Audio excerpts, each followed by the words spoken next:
ಮಹಿಳೆಗೆ ರಕ್ಷಣೆ ನೀಡದೇ ಇರುವ ಕಾಂಗ್ರೆಸ್ ಸರ್ಕಾರಕ್ಕೆ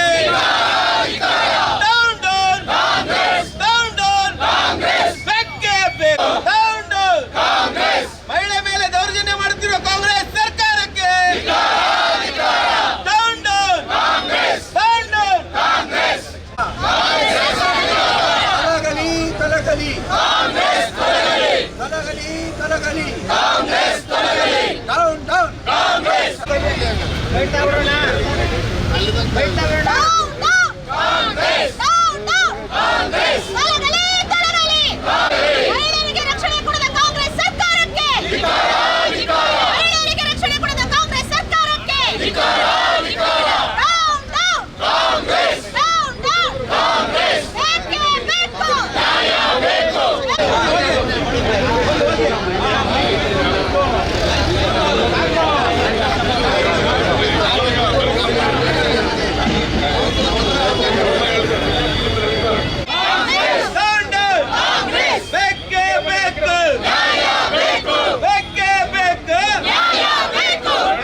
ಹುಬ್ಬಳ್ಳಿಯಲ್ಲಿ ನಡೆದ ಏನು ನಮ್ಮ ಪಕ್ಷದ ಮುಖಂಡ ಮಾಡಿದಂಥ ಕಾರ್ಪೊರೇಟರು ಹಾಗೂ ಮಹಿಳೆಯ ಮೇಲೆ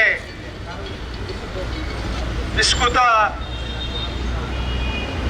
ನಡ್ಕೊಂಡಂಥ ಪೊಲೀಸ್ ಮೋರ್ಚಾ ಉಪಾಧ್ಯಕ್ಷರಾದಂಥ ಪ್ರಫುಲ್ಲ ಮಲ್ಲಾಡಿ ಅವರು ಮಾತಾಡಬೇಕು ಅಂತ ಕೇಳ್ಕೊತಾ ಇದ್ದಾರೆ. ಹುಬ್ಬಳ್ಳಿಯಲ್ಲಿ ನಡೆದಂತಹ ಒಂದು ಅಮಾನುಷವಾದಂತಹ ಕೃತ್ಯ, ಹಣವನ್ನ ಆ ಮಹಿಳೆಯರ ಗೃಹಲಕ್ಷ್ಮಿಗೆ ಹಣವನ್ನ ಅಕೌಂಟ್ಗೆ ಹಾಕ್ತೇನೆ ಅಲ್ಲಿಂದ ಮುಂದಕ್ಕೆ ಹಾಕಿರೋದನ್ನ ನಾವು ನೋಡ್ತಾ ಇದೀವಿ ಬಂಧುಗಳೇ. 5,000 ಕೋಟಿ ಎಲ್ಲಾಯ್ತು ಹಂಗಾದ್ರೆ? ಯಾಕೆ ಗೃಹಲಕ್ಷ್ಮಿ ಅವರಿಗೆ ಫೆಬ್ರವರಿ ಮತ್ತೆ ಮಾರ್ಚ್ ತಿಂಗಳಲ್ಲಿ ಹಣವನ್ನ ಹಾಕಿಲ್ಲ? ನೋಡಿ ಯಾವ ಮಟ್ಟಿಗೆ ಮಾಡ್ತಾ ಇದೆ ಸರ್ಕಾರದಲ್ಲಿ. ಯಾವ ರೀತಿಯ ವ್ಯಕ್ತಿಗಳಿಗೂ ಏನು ರಕ್ಷಣೆ ಇಲ್ಲದೆ ಇರುವಂತದ್ದು ನೋಡಿ. ಎಲ್ಲೋ ನಾವು ಸತ್ತಿರುವಂತ ಅಥವಾ ಮೃತಪಟ್ಟಂತ ವ್ಯಕ್ತಿಗಳಿಗೆ ನಾವು ಪಕ್ಕದ ಕೇರಳದಲ್ಲಿ ಹಣಕಾಸಿನ ನೆಗಳು ಸಾವನ್ನ ಅವರದಲ್ಲದ ತಪ್ಪಿಗೆ ಅವರು ಅರಮನೆ ಮುಂದೆ ಪ್ರಾಣವನ್ನ ಕಳ್ಕೋಬೇಕಾಯ್ತು. ಆದ್ರೆ ಇವತ್ತಿನವರೆಗೆ ಸರ್ಕಾರ 1 ರೂಪಾಯಿ ಹಣಕಾಸಿನ ನೆರವನ್ನ ನೀಡಿಲ್ಲ. ಅಂದ್ರೆ ಈ ರೀತಿಯಲ್ಲಿ ತಾರತಮ್ಯವನ್ನ ಮಾಡ್ತಾ ಇರುವಂತೆ ನಮ್ಮ ಪಕ್ಕದ ಸುಳ್ಯದ ಶಾಸಕಿ ಭಾಗೀರಥಿ ಮರುಳ್ಳಿ ಅವರ ಮೇಲೆ ಶ್ರದ್ಧಾಂಜಲಿಯ ಪೋಸ್ಟರ್ ಅನ್ನು ಹಾಕಿರುವಂತದ್ದು.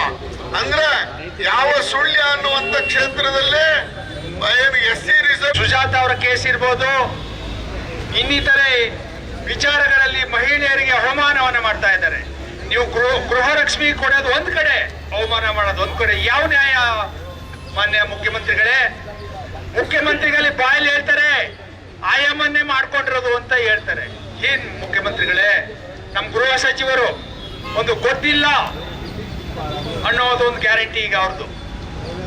ಯಾವುದೇ ಹಗರಣಗಳು ನಡೆದ್ರೆ, ಯಾವುದೇ ಕೊಲೆ ಸುಲಿಗೆಗಳು ನಡೆದ್ರೆ ಗೊತ್ತಿಲ್ಲ ಗೊತ್ತಿಲ್ಲ ಗೊತ್ತಿಲ್ಲ. ಇದು ಒಂದು ಭಾಗ್ಯ ನಮ್ಮ ಸರ್ಕಾರದ, ನಮ್ಮ ಕರ್ನಾಟಕದ ಜನತೆಗೆ ಇದು ಒಂದು ಗ್ಯಾರಂಟಿ ಭಾಗ್ಯ. ಗೊತ್ತಿಲ್ಲ ಅನ್ನೋದು ಒಂದು ಭಾಗ್ಯ. ಹಾಗಾಗಿ ನಾವು ಸಾಂಕೇತಿಕವಾಗಿ ಇಂದು ಹೋರಾಟವನ್ನು ಮಾಡ್ತಾ ಇದ್ದೇವೆ. ಮುಂದಿನ ದಿನಗಳಲ್ಲಿ ಸಂಬಂಧಪಟ್ಟಂತ ಪೊಲೀಸ್ ಇಲಾಖೆಯವ್ರನ್ನ ಹಾಗೂ ಸಂಬಂಧಪಟ್ಟಂತ ಏನ್ ಕಾರ್ಪೊರೇಟರ್ ಅಲ್ಲೇ ಮಾಡಿದ್ರು ಇವ್ರ ಮೇಲೆ ಕಾನೂನು ಕ್ರಮವನ್ನ ಬಿಗಿಯಾಗಿ ತಗೊಳ್ಬೇಕು ಅಂತೇಳಿ ಈ ಸಂದರ್ಭದಲ್ಲಿ ಹೋರಾಟವನ್ನ ಮಾಡ್ತಾ, ಮುಂದಿನ ದಿನಗಳಲ್ಲಿ ನೀವೇನಾದ್ರು ಕ್ರಮ ತಗೊಳ್ಳಿಲ್ಲ ಅಂದ್ರೆ ಉಗ್ರವಾದ ಪ್ರತಿಭಟನೆಯನ್ನ ನಾವು ಮಾಡ್ತೇವೆ ಅಂತೇಳಿ ಈ ಸಂದರ್ಭದಲ್ಲಿ ಹೇಳ್ತಾ ನಾನು ಮಾತನ್ನು ಮುಗಿಸ್ತೇನೆ.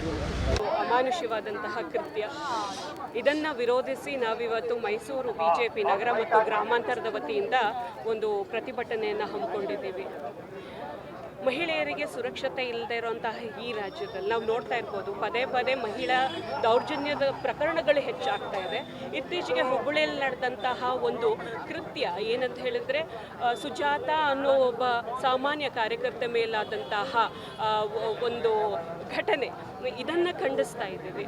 ಒಂದು ಕ್ಷುಲ್ಲಕ ಕಾರಣಕ್ಕೆ ಕಾಂಗ್ರೆಸ್ನ ಕಾರ್ಪೊರೇಟರ್ ಸುವರ್ಣರವರು ಸುಜಾತರ ಮೇಲೆ ಒಂದು ಪ್ರಕರಣವನ್ನು ದಾಖಲೆ ಮಾಡಿ ಅವರನ್ನು ಅರೆಸ್ಟ್ ಮಾಡುವಂತಹ ನೆಪದಲ್ಲಿ ಆಕೆಯ ಮೇಲೆ ಹಲ್ಲೆಯಾಗಿದೆ.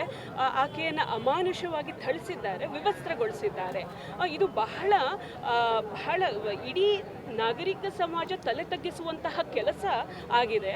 ಹಾಗಾಗಿ ಹೆಣ್ಣು ಮಕ್ಕಳಿಗೆ ನಾವು ಈ ಎಲ್ಲ ವ್ಯವಸ್ಥೆಯನ್ನು ನೋಡಿದಾಗ ಪೊಲೀಸರು ಮಹಿಳೆಯರಿಗೆ ರಕ್ಷಣೆಯನ್ನು ಕೊಡಬೇಕು.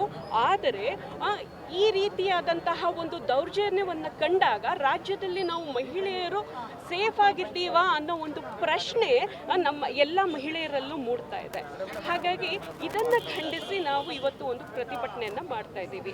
ಆದರೆ ಒಂದು ವಿಷಯ ಏನಂತ ಹೇಳಿದರೆ, ಇಷ್ಟೆಲ್ಲ ಘಟನೆ ನಡೆದರೂ ಸಹ ರಾಜ್ಯದ ಮುಖ್ಯಮಂತ್ರಿಗಳಾಗಿರ್ಬೋದು ಅಥವಾ ಮಹಿಳಾ ಆಯೋಗದ ಅಧ್ಯಕ್ಷೆ ಆಗಿರ್ಬೋದು ನಾಗಲಕ್ಷ್ಮಿ ಚೌಧರಿ ಅವರಾಗಿರ್ಬೋದು, ಇದನ್ನು ಪೂರ್ಣ ಪ್ರಮಾಣವಾಗಿ ತನಿಖೆಯನ್ನು ಮಾಡ್ತೇವೆ, ಅದಕ್ಕೆ ಆಕೆಗೆ ಬೇಕಾಗಿರುವಂಥ ನ್ಯಾಯವನ್ನು ಒದಗಿಸ್ತೇವೆ ಅನ್ನೋ ಬದಲು ಆಕೆಯೇ ವಿವಸ್ತ್ರಗೊಂಡ್ಲು ಅನ್ನೋ ಮಾತು ಎಲ್ಲರ ಬಾಯಲ್ಲೂ ಬರ್ತಾ ಇದೆ.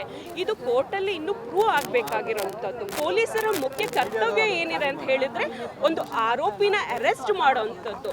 ನೀವು 8 ರಿಂದ 10 ಜನ ಮಹಿಳೆಯರು ಹೋಗಿ ಆಕೆಯನ್ನು ಅರೆಸ್ಟ್ ಮಾಡ್ಕೊಂಡು ಬಂದಿದ್ದೀರಾ, ಆದರೆ ಆಕೆಯೇ ವಿವಸ್ತ್ರಗೊಂಡ್ಲು ಅಂತ ಹೇಳಿದರೆ ಅಷ್ಟುವರೆಗೆ ನೀವೇನು ಮಾಡ್ತಾ ಇದ್ರಿ? ಹಾಗಾದರೆ ನಿಮ್ಮ ಎಫಿಷಿಯನ್ಸಿಯನ್ನು ನಾವು ಪ್ರಶ್ನೆ ಮಾಡಬೇಕಲ್ವಾ? ಆಕೆ ಪರ್ಚಿದ್ಲು, ಆಕೆ ಹೊಡೆದ್ಲು ಅಂತ ಹೇಳಿದರೆ, are you fit to be in that position? ಯಾವುದೇ ಅಧಿಕಾರ ಆಗಿರ್ಬೋದು, ಹುದ್ದೆ ಆಗಿರ್ಬೋದು, ಯೂನಿಫಾರ್ಮ್ ಆಗಿರ್ಬೋದು, ಮಹಿಳೆಯ ಗೌರವವನ್ನು ಧಕ್ಕೆ ತರುವಂತಹ ಅಧಿಕಾರ ಯಾವುದೇ ಯೂನಿಫಾರ್ಮ್ಗೆ ಇಲ್ಲ. ಹಾಗಾಗಿ ಮಹಿಳೆಯ ಸುರಕ್ಷತೆ ಬರೀ ಘೋಷಣೆಯಾಗಿರಬಾರ್ದು, ಅದು ಆಡಳಿತ ಸರ್ಕಾರದ ಮುಖ್ಯವಾದಂತಹ ಕೆಲಸ ಆಗಿರಬೇಕು ಅಂತ ನಾನು ಹೇಳೋದಕ್ಕೆ ಬಯಸ್ತೇನೆ.